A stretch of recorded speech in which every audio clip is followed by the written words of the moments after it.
बिस्मिल्लाहिर्रहमानिर्रहीम। अस्सलामुअलैकुम।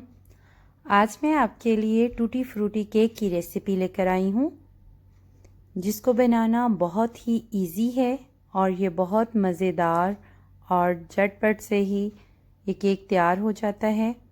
और इसको मिक्स करने के लिए आपको केक बीटर की और या हैंड बीटर की भी ज़रूरत नहीं है। आप मिक्सचर जग में किस तरह से बहुत आसानी के साथ और बहुत जल्दी ही केक का मिक्सचर तैयार करके केक बना सकते हैं। इसके लिए हमें सबसे पहले चाहिए 1 टेबलस्पून बेकिंग पाउडर, 4 टेबलस्पून हमें चाहिए दूध। बेहतर है कि ये बॉयल किया हुआ ना हो। और इसके साथ है ये वेजिटेबल ऑयल, ये 80 ग्राम है। आप रूम टेम्परेचर पे जो मक्खन होता है वो भी इस्तेमाल कर सकते हैं। ये 200 ग्राम चीनी है और ये 150 ग्राम मैदा और 50 ग्राम जो है कॉर्नफ्लोर है मेरे पास, जिनको मैंने छान लिया है। 125 ग्राम टूटी फ्रूटी है मेरे पास और ये 2 अदद अंडे हैं और ये 1 टेबलस्पून दही का है। दही की जगह आप 1-2 ड्रॉप विनेगर के भी ले सकते हैं। अब हमने 1 टेबलस्पून कॉर्नफ्लोर और मैदे का जो मटेरियल है उसमें से लेना है और ये टूटी फ्रूटी जो हैं उसको अच्छे तरीके से लगा लेना है। इससे ये होगा कि ये केक के नीचे नहीं बैठेंगी और ना ही एक जगह पर कम और ज़्यादा होंगी, बल्कि बिल्कुल बैलेंस में होंगी। हम जब भी नट्स वाला केक बनाएं या चॉकलेट के पीसीज वाला बनाएं तो इस तरह से जब हम मैदा लगा लेंगे तो वो नीचे नहीं बैठेंगी। इसके बाद हम ब्लेंडर जग लेंगे जिसमें हम मिल्क शेक वगैरह बनाते हैं और उसके अंदर हम डालेंगे अंडे और चीनी को भी और ऑयल को भी और दूध को भी,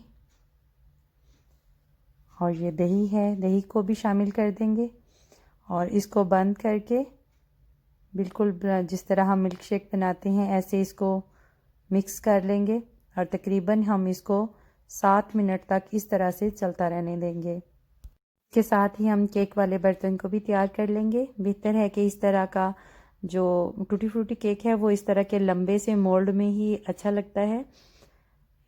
आप अगर आपके पास कोई और है तो आप उसमें भी बना सकते हैं। अगर इस तरह का है तो आप बटर पेपर को इसके कोने से प्रेस करके इस तरह से इसकी पैमाइश करके काट लें वहाँ से, और आप सारी साइडों पे इसको लगा लें माप के इस तरह से। और अगर आप सिर्फ नीचे लगाना चाहें तो बेशक आप सिर्फ नीचे लगा लें, साइडों पर ना लगाएं। साइडों पर लगाने से सिर्फ ये होता है कि एक तो केक निकालने में आसानी रहती है, दूसरा फिर ये होता है कि आप जो बेक होते हुए ज़्यादा बेक नहीं होता, साइडें ज़्यादा सख्त नहीं होती।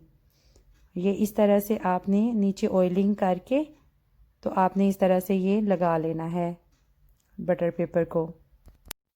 अब हमने मिक्सचर को बाउल में डाल देना है। ये अच्छे तरीके से बीट हो चुका है और इसके अंदर हमने मैदे के मटीरियल को और कॉर्नफ्लोर को शामिल कर देना है, इस तरह थोड़ा थोड़ा करके, और इस तरह चम्मच से इसको अच्छे तरीके से इसमें मिक्स कर लेना है और कोई गुठली नहीं रहने देनी।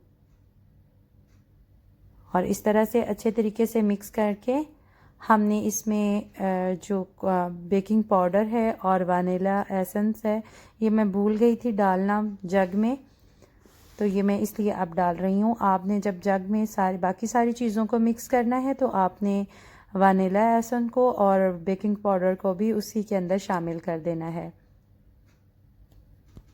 इन सब चीज़ों को आपने इस तरह से मिक्स कर लेना है और आपका जो केक मिक्सचर है वो बहुत ज़्यादा लिक्विड भी नहीं होना चाहिए और बहुत ज़्यादा सख्त भी नहीं होना चाहिए।